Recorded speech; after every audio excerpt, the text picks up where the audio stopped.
You're listening to the Smart Women in Business podcast with Jane Mackay, episode number 39. Hello, you're listening to the Smart Women in Business podcast. My name is Jane Mackay, and on this show, we talk to smart women in business all over the world about starting, building, and creating the business and life of your dreams while having incredibly honest, in-depth, and rich conversations with amazing women in business who will inspire you to become a smart woman in business. Hello and welcome to the Smart Women in Business vlog and podcast. I'm your host, Jane Mackay from Jane Mackay Communications, marketing consultant and coach who works with women across the world to build the business of their dreams. Today, I am talking to the amazing Bianca McKenzie. Bianca helps entrepreneurs by taking the stress out of launching, generating targeted leads, making sales and growing businesses through Facebook advertising. Welcome to the show, Bianca. Thanks so much for having me. I've known you online for such a long time, but we've never actually done the chat. So I'm excited. Yeah. So please tell me about your business journey and how you got to where you are today. Oh, how long have you got? We've got as long as we want because this is my podcast and I make the rules. Cool. All right. So, I feel like I'm a little bit of a serial business person, kind of start Evolver. this, do that. You're a Yeah. business evolver. Yeah, that. A starter and not always continuer, but yeah. Okay, so I studied marketing and when I came to Australia, which was in 2005, after a few years, I needed to do something creative. So I started doing something creative, started designing textiles or patterns and printing them on textiles, and then rolled into my first business but it was a side hustle. And then the old side hustle. That side hustle rolled into another side hustle where we opened a screen printing studio with friends, and I was missing the marketing side of things. So I kind of left that and went back to a full-time marketing job. Got the creative itch again, started doing something else, started another side hustle. Anyway, through all of that, it was really cool because I was learning, obviously I was working in marketing, but I was also learning a lot of new things that I wasn't really using in my marketing jobs. I was working for universities. Yes, I used to work at a uni. Yeah, it's good. Yeah. It's really good. It's a different I really did love it. Yeah, I did really love it. I did a lot of student recruitment. But I wasn't doing anything in terms of social media or blogging. I had a blog in 2005. That's how long I had been blogging. But then, started using that for the businesses. So I was learning social media when it was really new, and blogging, and then email marketing. And I wasn't doing any of that in my job, but I was doing that for all the businesses. And then some people started asking me for help, and that's kind of how I rolled into it. It was literally a roll into this, and then I kind of had the thought, I'm like, well, why don't I do this as a business? And started playing with Facebook ads. I never intentionally became the Facebook ad person. But now you are very much the Facebook ad person? Yeah, it just happened. I started doing it for myself, and then other people wanted help, and I started helping them. And then all of a sudden it was like, yeah, she's the Facebook ads person. Go and ask her. And I'm like, hang on, how did that happen? So yeah, that's how I rolled into it. And then when was it? 2016, I think. I left the university world behind and haven't looked back. It's funny because you talk about Facebook ads. I just do Facebook ads. Facebook ads are so incredibly complex, and I have done them for clients, but they cause me so much stress that I don't do them anymore. And if anyone calls me, I go, just go and ask Bianca. Because Facebook as a platform has changed so much. You go, yeah, that was in 2016. But if you look at Facebook in the last 5 years, it changes weekly. Yeah. Yep. Sometimes it makes me wonder if I kind of should do something else that doesn't change as much. It's like my brother's an accountant. I'm like, surely numbers are the same all the time. Yeah, they're just right or wrong, aren't they? But yeah, Facebook is it's hard to do well. People really take that for granted. How difficult Facebook advertising is and how weird humans are, because when you do it, you go, I'm just going to do like split test, one yellow, one orange. It's like, why does the orange do better? Yeah. Like, and you go, okay, I'll use orange on the next one and do it versus yellow, but then yellow works better. It's like, Yeah. why? It's just Nothing no ever rhyme or works. reason. Nothing ever works the same way. It is a pain, but I don't know. It also makes it interesting. It's terrible when it doesn't work. Like, and sometimes it's hard. Sometimes, I don't know. I'm literally sitting here. That's why I'm getting all these grey hairs. I need to No, that's children. up again. Children. So, yes. I didn't start going grey until I was pregnant with my daughter, and that was sort of should have been a trigger for like a flag that it was going to be hard, but no, I adore them. But so working in Facebook, obviously that evolves all the time, like your offering and how you can do Facebook ads effectively. So like you've obviously got a marketing background, and how's your business evolved over the last few years? And then what were the signs that you received that it was time to change what you were doing? Obviously you had a child in that time, which causes a lot of upheaval. Yeah. My business has had lots of iterations. When I first started, I was very much helping people with actual organic social media, and I did social media management for a while. I was all about email marketing, and I think now looking back, that is how I really got into Facebook ads, because that email marketing side and then growing your list. Yeah, really growing the list with Facebook ads. It just made it so much quicker. Yeah. And I love fast. I'm impatient. Make it fast. Yeah. Yes. So then that's kind of how I started running Facebook ads for list building for a lot of people. And it was literally, I focused on a lot of list building ads, then learned more about the launching. And then in the last 3 or so years, I've learned more about Facebook ads for e-commerce. And it keeps changing, but at the same time, it doesn't keep changing, if that makes sense. Like marketing foundations are still... Marketing principles don't change. Exactly. And it's the same with Facebook ads. Like those principles still apply. Like from when I started, it's still very much the same kind of things. It's just manipulating the buttons kind of differently and just... But the foundations are still the same. You still need this and that in place, and before it can really work. So I don't know, like I feel like things have changed a lot, and I have changed, and my business has changed. But at the same time, I don't know. It's kind of like, I don't know. You don't notice the small changes because of like they're just small. And like now when I look back, I'm like, oh yeah, it looked very differently. But all in all, it actually hasn't changed all that much.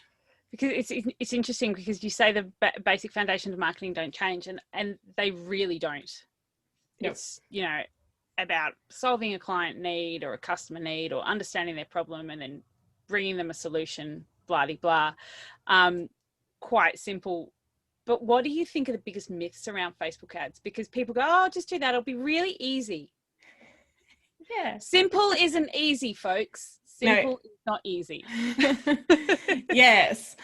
I think one of the biggest myths is, well, one, someone just flings some money at a boosted post and they get nothing. Because Don't boost your post. I know. It makes all our social media people just die a little bit inside. Yes. There is no strategy. There's no like you need a strategy. So I don't know. I feel like half of my time is spent on educating people to say that Facebook ads amplify. So everything else, like everything needs to already be working before you put money into Facebook ads. Yes. It's Thank you for saying it. You need to have an offer. That offer needs to convert, at a certain rate already.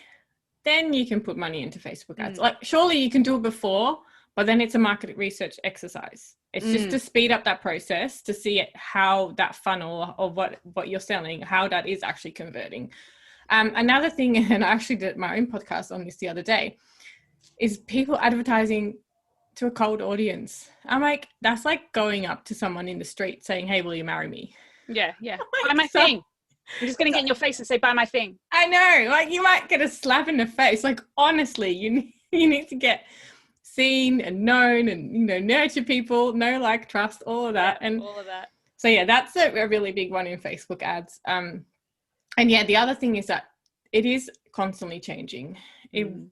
you know, what worked 3 months ago is not going to work today, even though, you know, like even if you keep everything the same, the world is different.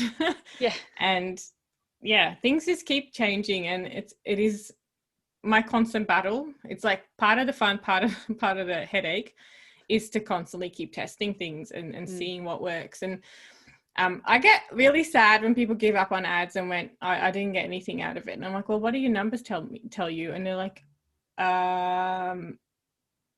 and they don't look at the numbers, and they don't know what that story is that those numbers are telling you. They're like, oh, ads didn't work. I'm like, hang on, you got this many clicks on your ads, like, and your click-through rate is this much. Your ads are working, your landing page isn't. Yeah. Make data-driven decisions. Yeah. 100%. And people don't go, oh, I've got a website, doesn't work. Well, what are you doing? I'm getting no traffic. Well, what are you doing to drive people to your website? Yeah. Are you telling people it's there? Oh, well, it's just sitting there. Yeah.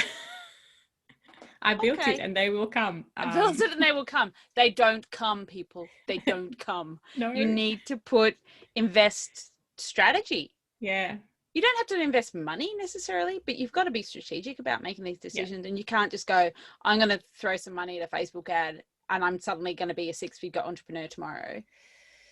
No, despite what the gurus tell you. It's like maybe a 6-figure year, but depending on what you're doing, what your lifetime value of your customer is. Yeah. One of the frustrating things I see is people go, I'm going to do an ad, and then after 24 hours it's not working, so I'm going to play with it. Does that make you cry? Yes. Yes. And I thankfully don't have any of those clients anymore, but I used to have clients that would like fiddle with my ads, and I'm like, don't fiddle with my ads. Don't touch it. I have to already kind of like strap my hands down and go, don't touch it. Don't touch it. Just leave it. Because what the amazing thing about Facebook ads is the algorithm is way smarter than us. Oh my gosh. Yes, it is. It is. And if you manipulate it well and you set up your audience targeting the right way.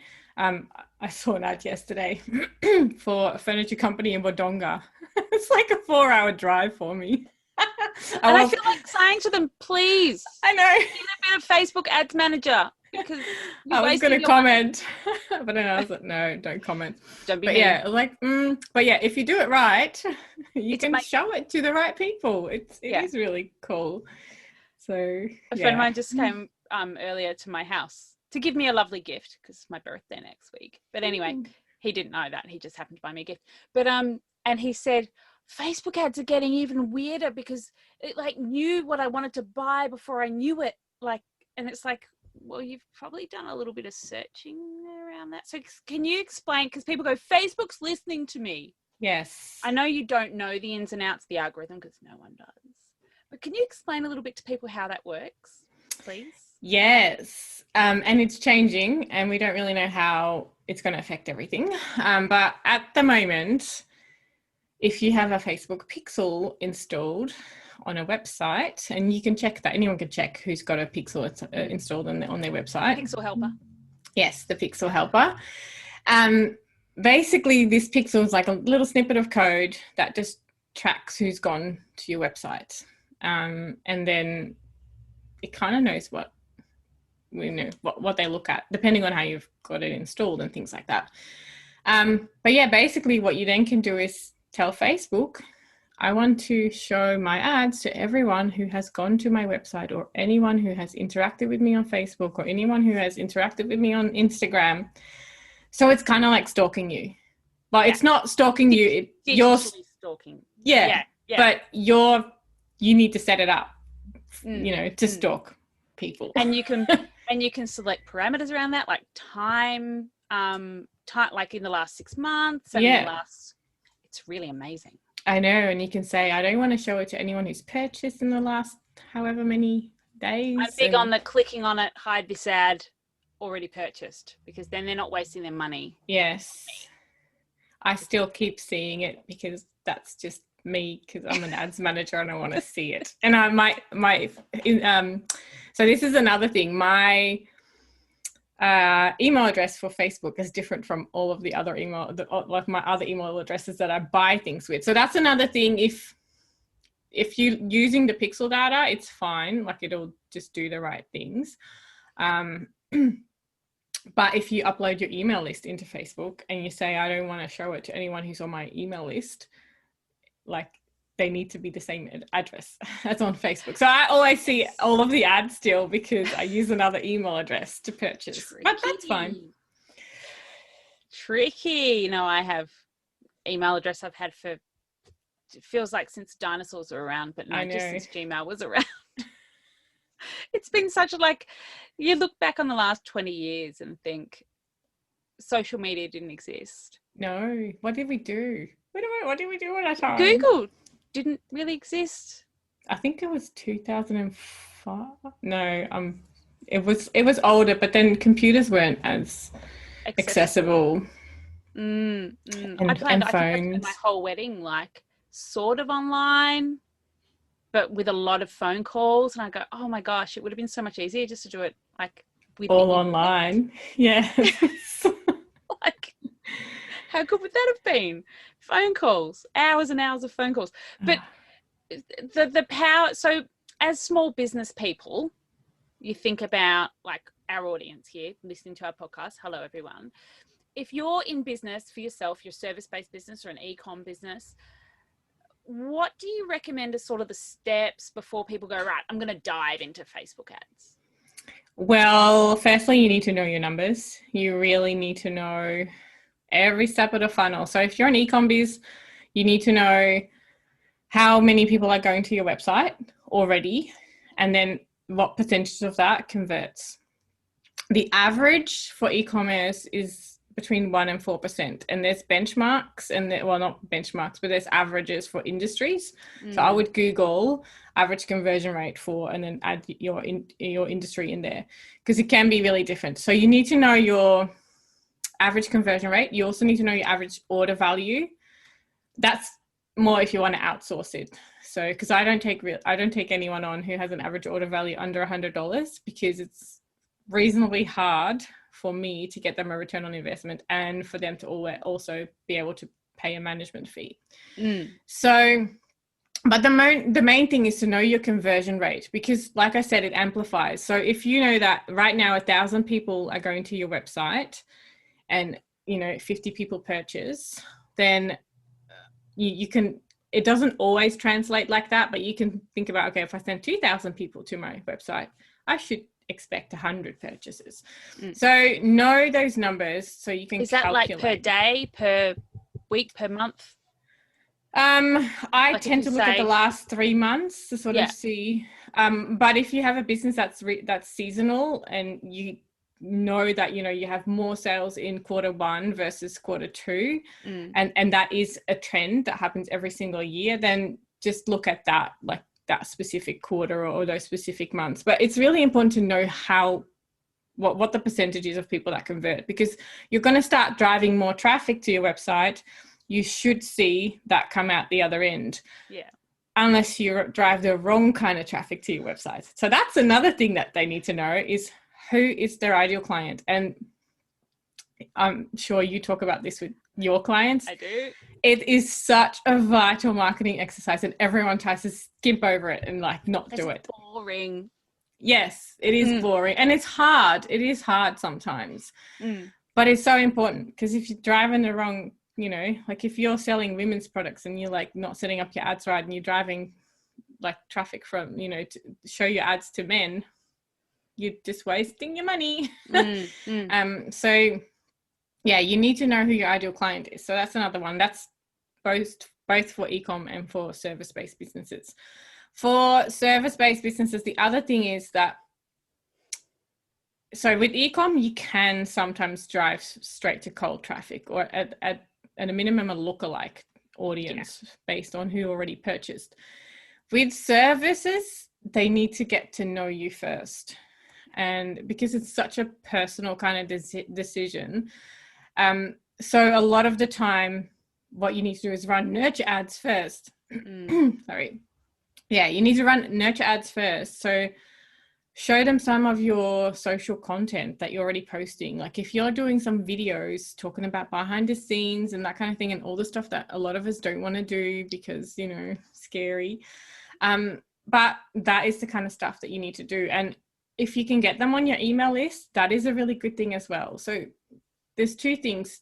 You can drive traffic to your social content. Don't boost a post. Turn it into an ad. You can turn things into an ad on the back end of Ads Manager.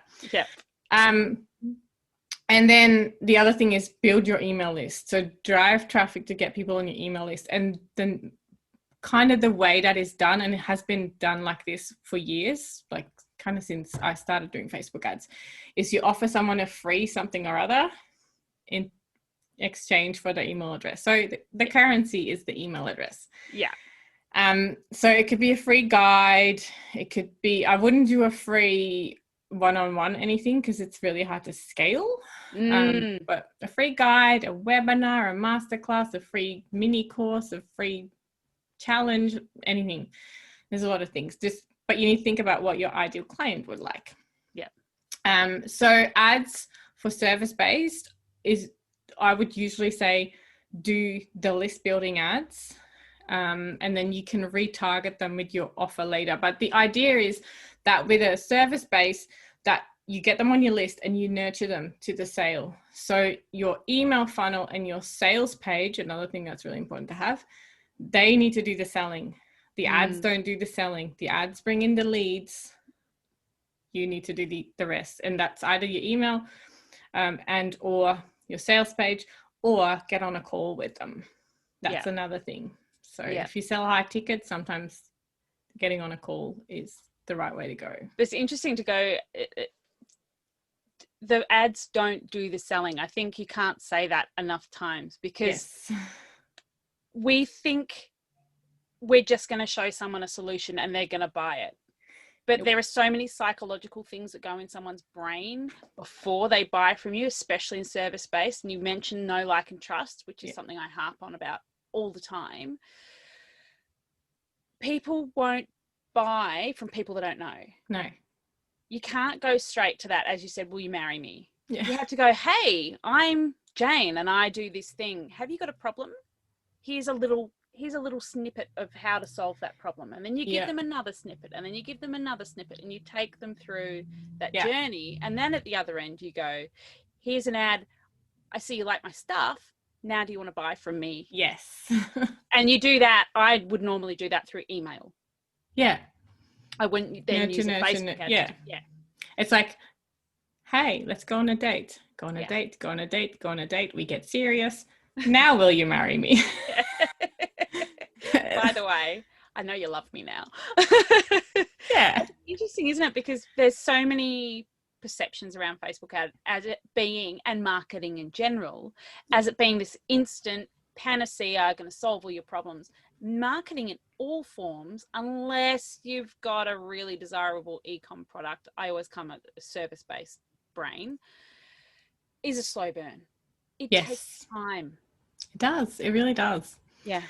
It really is a slow burn. And I can see why people think like that, because they've created something and they are loving it. And like, you know, I love my own stuff.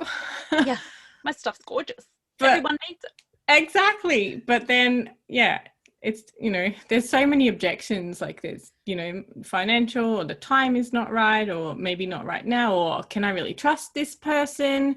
Are they really going to help me? Are they really going to provide a solution? And there's like, this is why the nurturing is so important. Like you need to overcome all of those objections. And they can be irrational objections as well. Oh, completely. As well as rational. But you've got to understand your clients and meet them where they're at. Yeah. In that first instance, and that's what the ad does.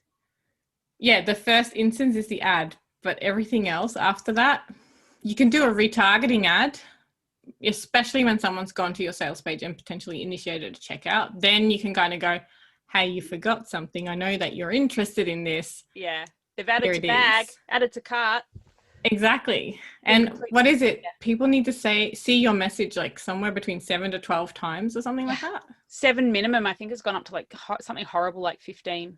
Oh, righto. There you go. Yeah. A marketer's job's just pray for all your marketers, people. Exactly. And social media is good with that, but you have no control over who sees it. You just don't know who's going to see your Instagram post. And like you can put it out there, and if you have, 1,000 followers, maybe only 3 will see it. Well, yeah. And people say, oh, I've got all these followers on Facebook, but they're not my audience. And, I can't sell to them. It's like, yeah, you can sell on Facebook. You just set up a campaign in Facebook Ads Manager. Yeah. And just target the people you actually want to sell to. It has nothing to do with your Facebook followers. It has to do with the people who have interacted with your page. Yeah. It has to do with people who have interacted with your website because they're interested. But whoever follows you on Facebook, they're no longer relevant when you set up an ad campaign. Unless you want them to be relevant, you can say whoever engaged with me on Facebook. But yeah. Yeah. So don't stress about who's following you on Facebook. No. It's just setting up an actual campaign. You go, yeah, well, if they've interacted with me, fine. And it's interesting, the level of demographics used to be go even deeper, but the level of demographics, psychographics, behaviors, interests that you can go in, like, oh yes, was the one that freaked me out on Facebook. There's so many options. It is a little bit creepy, but this might change with the new Apple implementations. Yes, I've seen a few social media people having a little bit of nervous breakdown recently over the Apple changes. Yeah. I'm Android girl, so it doesn't affect me. But I'm Apple, but it is what it is, really. You just got to work with the tools you've got. Things keep changing. Like right now, so for a long time we had a 28-day attribution window in Facebook ads. What that means for anyone who doesn't know. I was about to say, do you want to explain it? Yeah. So in Facebook ads, if someone clicked on your ad, it would sort of track that data for 28 days. So if someone made a purchase based on clicking on your ad, we could see that, within a 28-day window. So if they bought on like day 12, it would show up. Right now, that's pulled back to 7-day. So if anyone purchases or takes an action outside of that, seeing your ad or clicking on your ad outside of that 7-day window, it doesn't get attributed back to that Facebook ad, even though it was as a result of that Facebook ad. It doesn't show up. It was a contributing factor. Yeah, but it doesn't show up in the statistics, which is tricky. But I was like, oh, well, it is what it is. Funnily, they used to be only 7 days. I reckon the 28-day came in maybe in 2017 or so. Before that, it was 7 days. So I feel like we've just gone back in time. Does that then mean you're not paying, if you're paying per lead or per conversion, you're like, well, then I don't have to pay for that conversion? Because there are different ways, to all our listeners, you can there is, but most of the time it's set up to charge per impression or per click kind of thing. So, but yeah, it just makes tracking harder. Tricky. It just makes tracking harder.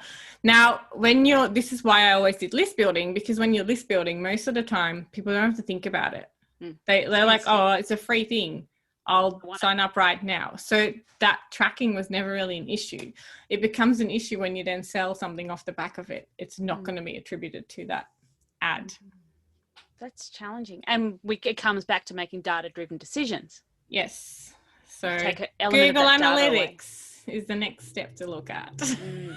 And I am still learning more about that. Yeah. We won't start on Google Analytics. That's a whole different thing. We've mentioned your daughter. How do you manage your life as an entrepreneur, as running a solo business with your baby? Daycare.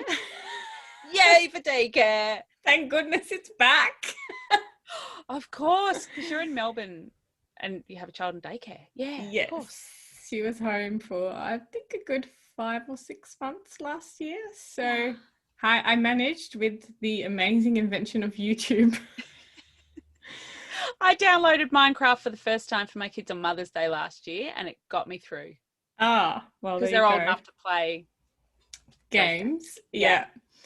No. So I'm in my office right now, and we have this amazing super long custom-made desk, and there's another computer right there, which is my hubby's computer. Yeah, I've got one there. And we would honestly just share the office. Well, we wouldn't share the office. Hubby was in the back room because he was also working from home, but he's on the phone a lot. So I was like, I can't work with you here. So instead I had to listen to Peppa Pig videos and Blippi videos. And back then, thank heaven, she still slept. She still had a nap back then. She doesn't right now. But yeah, that was my 1 hour-ish of solitude and work time. But she went to daycare when she was 10 months old. So it was really hard for me. I find it really hard to let her go and leave her with strangers. But she's got a really good daycare. So from 10 months on, she was at daycare. I took a good sort of 3 to 6 months of maternity leave. I was going to take 3 months, but it really I wasn't ready to, No, fair enough. So I think you're going to be, and then you have the child and go, oh my God. I know, I just wanted to spend time with her. And so, yeah, I did a little bit of work just because they sleep a lot. So it was easier when they were little. And then, 10 months, she started going to daycare for 1 day. And then I think, I don't know, a good 4 months after that, she started going for 2 days. And now she goes for 3 days. So I love it. My kids just loved daycare. She had a bit of, I don't want to go for a while, just last week. And, up until last week, she was like still hanging off my leg and I would have to hand her over to a carer. But this week, I'm like, all right, I'll give you a cuddle, because she's like, I want a cuddle. I'm like, all right, here's a cuddle. Now go and play. And she's like, okay. And I'm like, okay. Okay. Cool. Okay, bye. She just went off and played. It's like, oh my gosh, their first day of school. It's like, bye. And they're like, okay, see you, mum, bye. I was like, right. Okay. I'm done now. Yes. It was kind of, I had a mouth open kind of, what just happened? And you're then, not old enough to be independent of me right now. I know, but no, she's fine. This week she's been fine. So yeah, I basically have 3 days where she goes to daycare, and I love it because we're not on a schedule. Now that we're back to non-daylight savings, I feel like she's had a reset. It's awesome, because before she used to get there at like 9:30, 10 o'clock.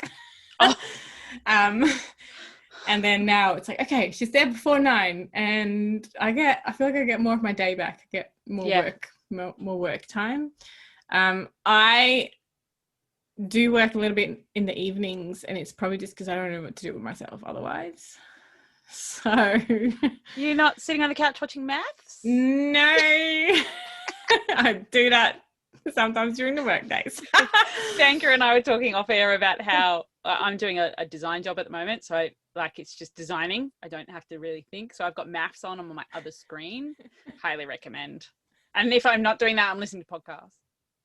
Oh, I haven't done that because I kind of feel like I need to focus on podcasts. But yeah, no, I've kind of binge watched Backroads and all 7 series.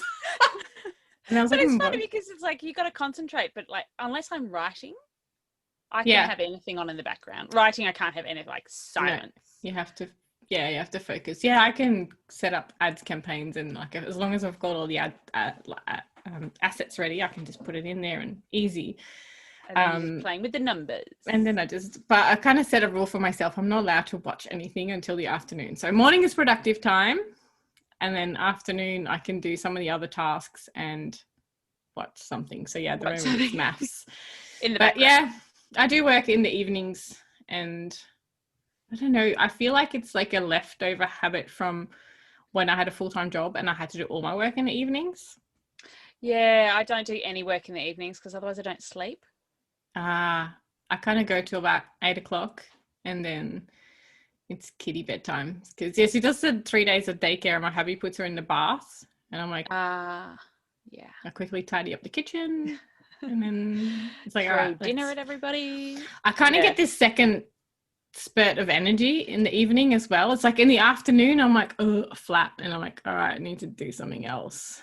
And then I get this burst of energy. So I don't know. If I got back in the office, I'd be here till midnight. Like I wouldn't stop. And that's why I have to you have to know your own boundaries. Yeah. Because my hubby just calls me. He's like, did you see the time? Because I sleep with my daughter. We sleep together. She's never wanted to settle in a bassinet, and then we've always slept together. So I go to bed with her, which is kind of good for me because I get a really good long night's sleep. But yeah, otherwise, I reckon I would be the same. I'd be just be sitting here to like tapping away. Yep. So you got to be pretty. It's the discipline that comes with being self-employed. Yes, I don't always have it. I don't know. No, none of us always have it. We might look like we have it on Instagram, but we don't. Yeah, no. So what does a great day in the office look like for you? Good productivity in the morning. So my week is quite sort of scheduled or like regular. I hop on a call with my peer group on Tuesday mornings. So that's usually from 10 to 11, or sometimes if everyone has lots of questions longer. It's awesome to have a group of people that I can ask questions to if Facebook ads are not working. And then some Facebook ads work. And then usually on Tuesday afternoon, I try to do a podcast recording or at least map it out. So Tuesdays are all for me. I try not to have any calls unless I have to, like if my clients can't really do other days. Wednesday, Thursday is sort of open to mostly to having calls with people or podcast recordings, but I try not to have more than 2 calls a day. And it could be a potential client call or a current client call, but my general days are filled with looking at Facebook ads campaigns, coming up with new strategies, looking at what the numbers are doing, tweaking, pivoting. Yeah. So just playing strategic. It's like chess, really. It's like, if I do this thing might happen, or this thing might happen.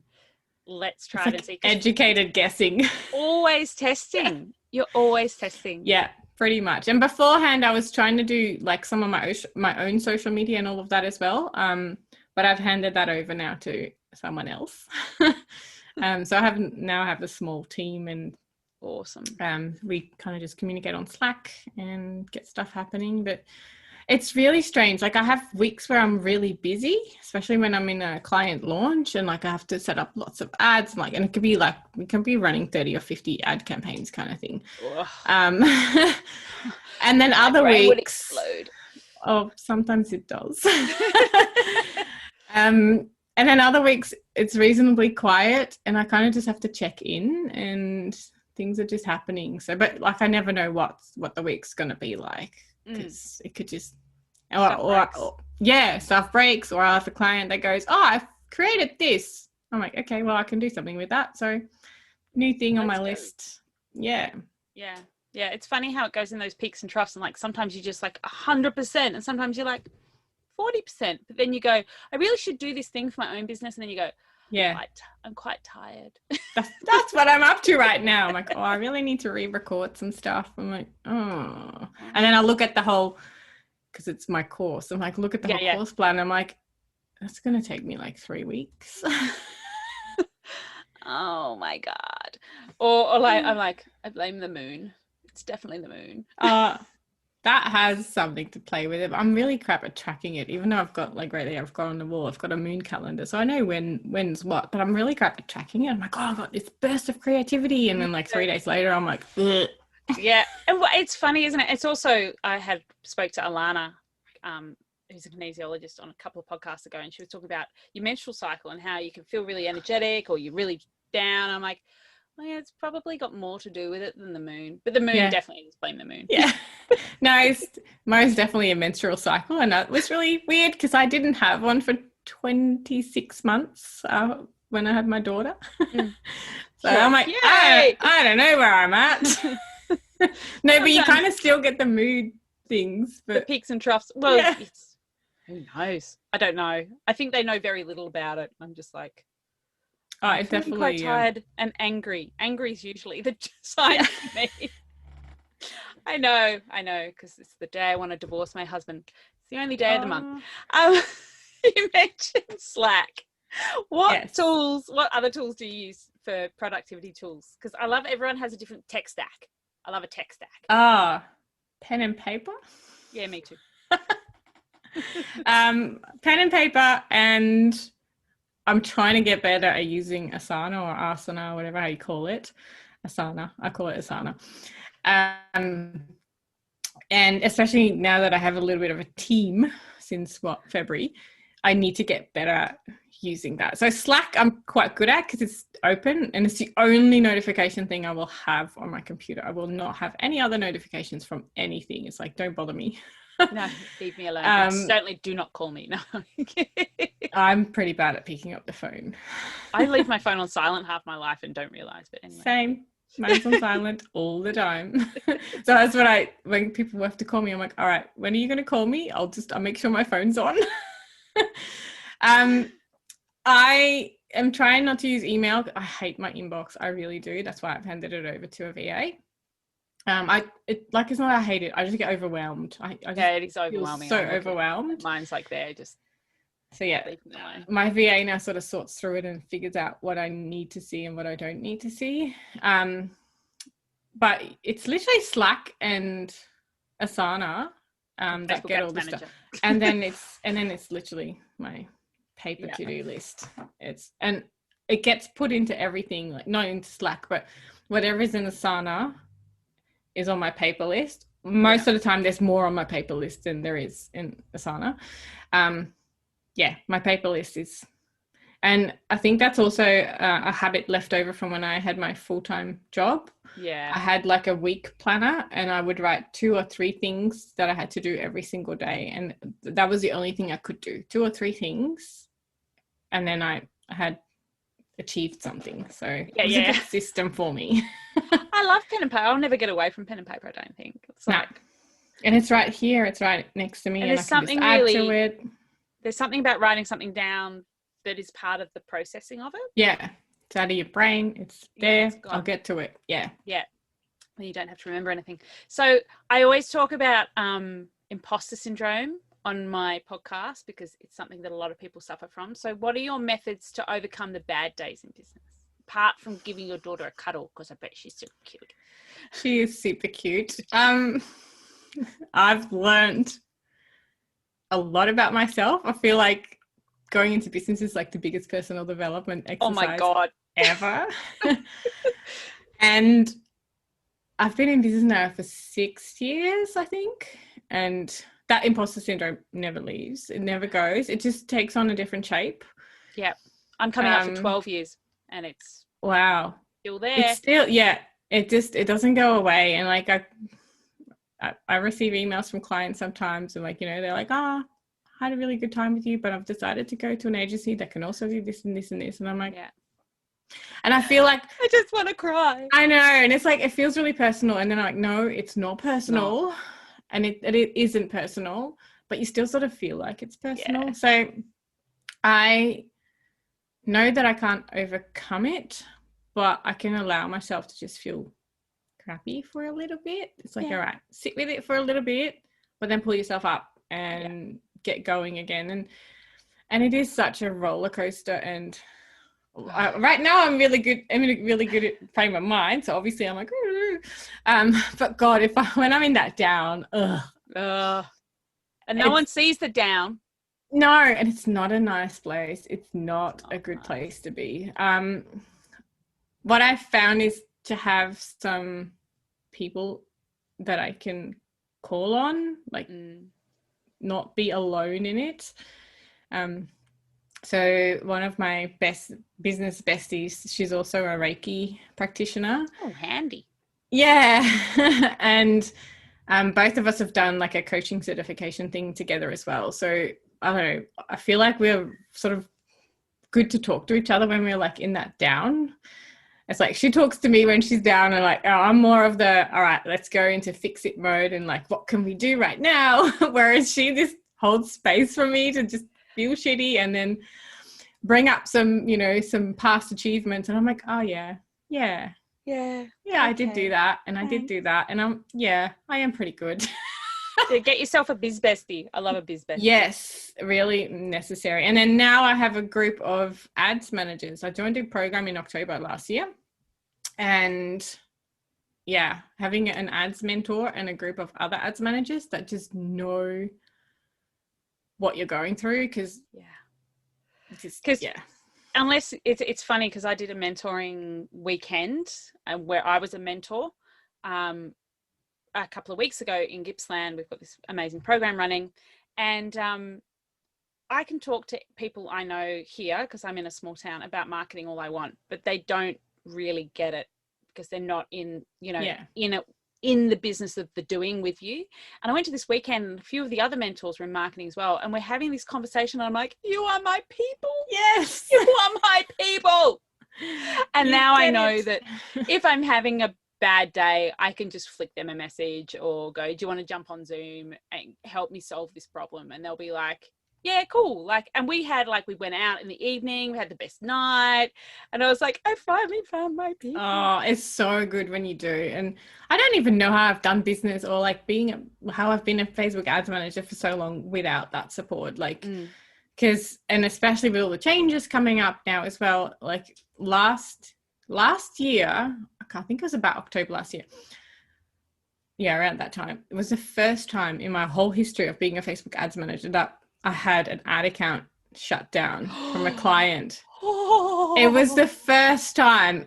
And like I said, I've been in this gig for a long time. And oh my gosh. If that had happened like in 1 or 2 years in, I would have felt so bad and like it was my fault and oh my God, I ruined my client's business. And but I was like, oh well, it happened. Yeah. Now I'll have to get it back. And we got it back really quickly. But like I didn't feel like it was my fault.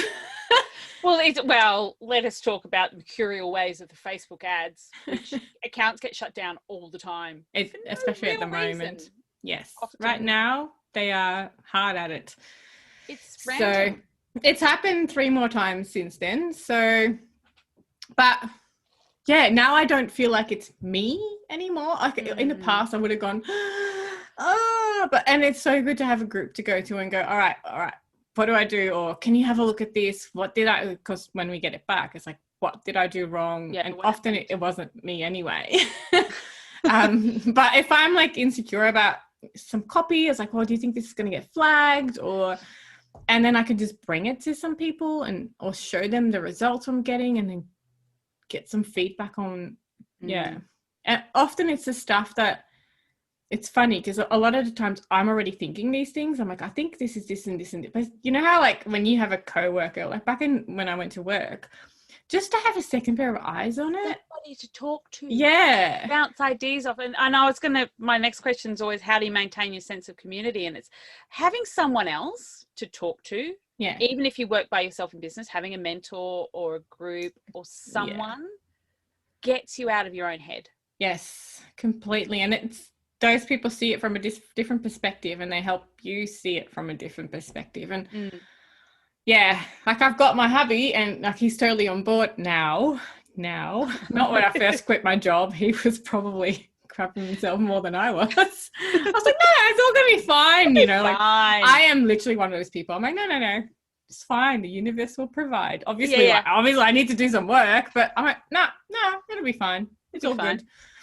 So he knows it's all good. So he's super supportive, but I can't talk to him about certain, working with clients or it's just not the same. So having a business bestie and having that community and it's interesting because last year with the lockdowns, the only difference for me was having a tiny person at home and someone else in the back room. It didn't change much for me. I was homeschooling a prep and had my husband. So there was no podcasting for me. That was the only thing that really changed. I started my podcast during the lockdown. I don't even know how I did it. I don't even know why or how, but your children nap.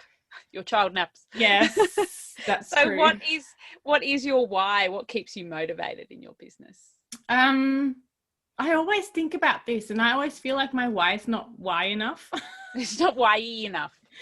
It's like, people have got these grand dreams and blah, blah, blah. For me, it's literally it's honestly just about freedom. It's about making my own choices and, having the freedom not to, be somewhere at a certain time. Obviously, I have, commitments at certain times sometimes, but not having to, have the clock go off at 6 a.m. in the morning. That's one of the simplest things for me is I don't have an alarm. I never have. People go, I'd never thought about that. You go, I don't have an alarm either. My toddler determines when we get up. Yeah. And I love that. And obviously when she has to go to school, that's going to change because we'll have to be up at a certain time. But right now, I'm like, no, I don't want an alarm. I don't want her to be woken up at a certain time. It's like, this is the time that we can do this. Yeah. So for me, yeah, it's literally that, having that freedom of not having to commute, because we live 40 kilometers as the crow flies from this Melbourne CBD. So it's a minimum 1 hour on the train.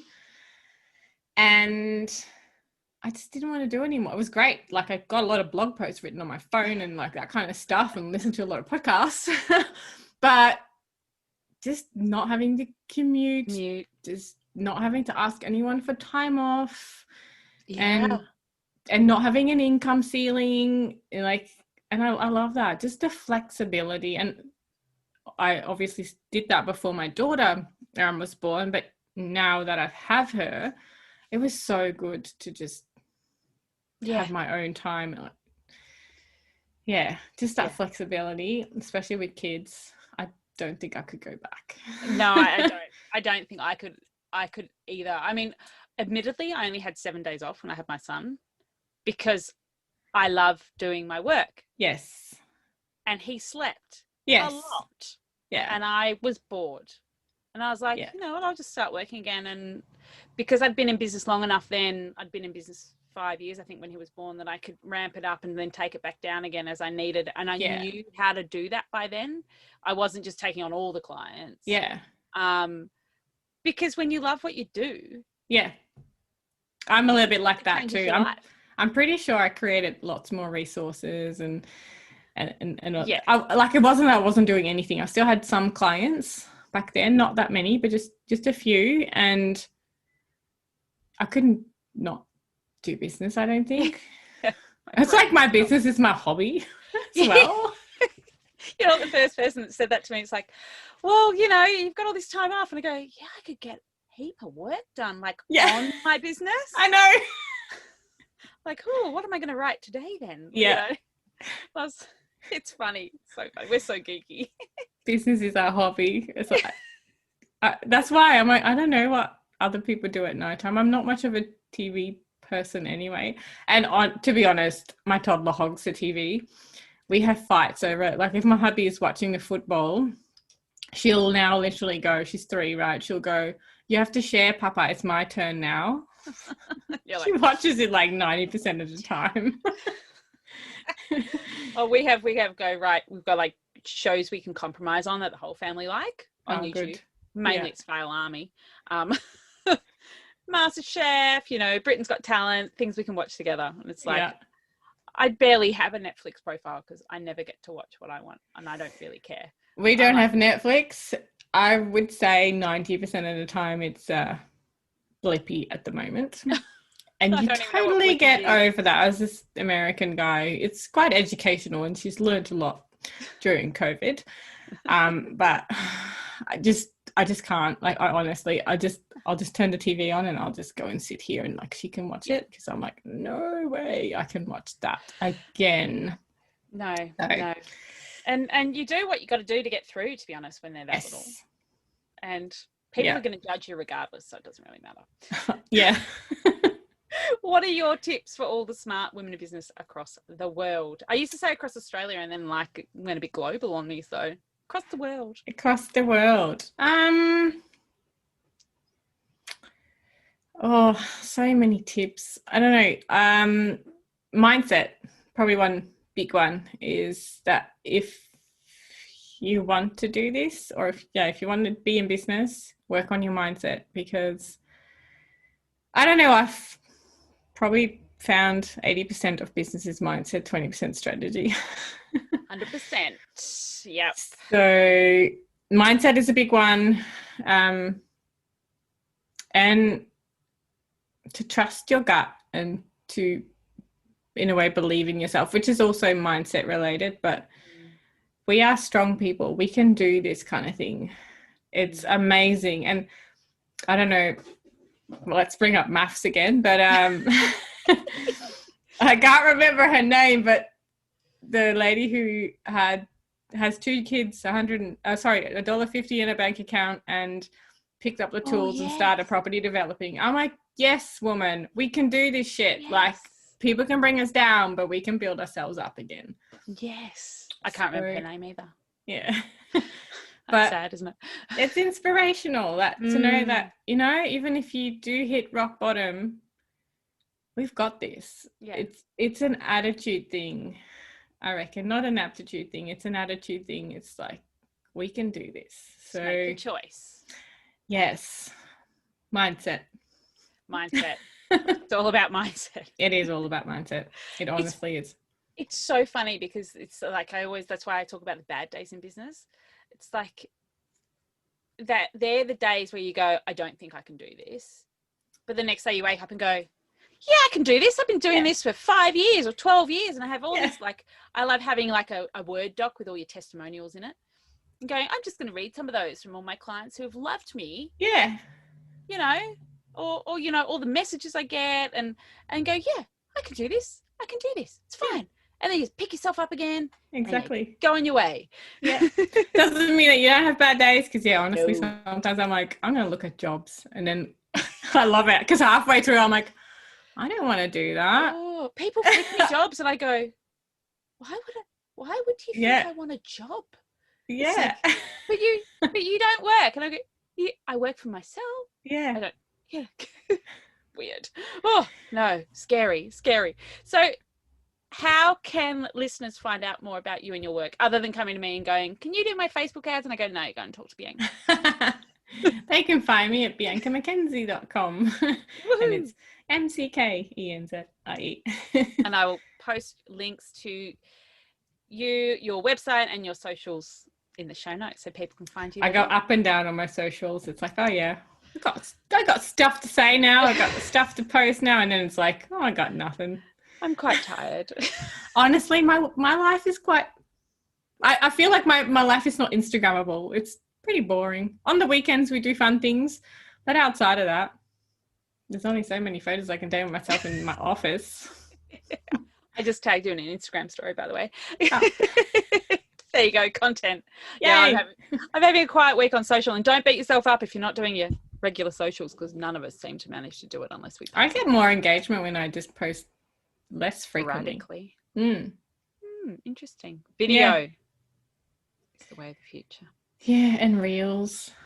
But they take so much time to do. I should just maybe put more pictures and stuff on my dogs up. They're pretty cute.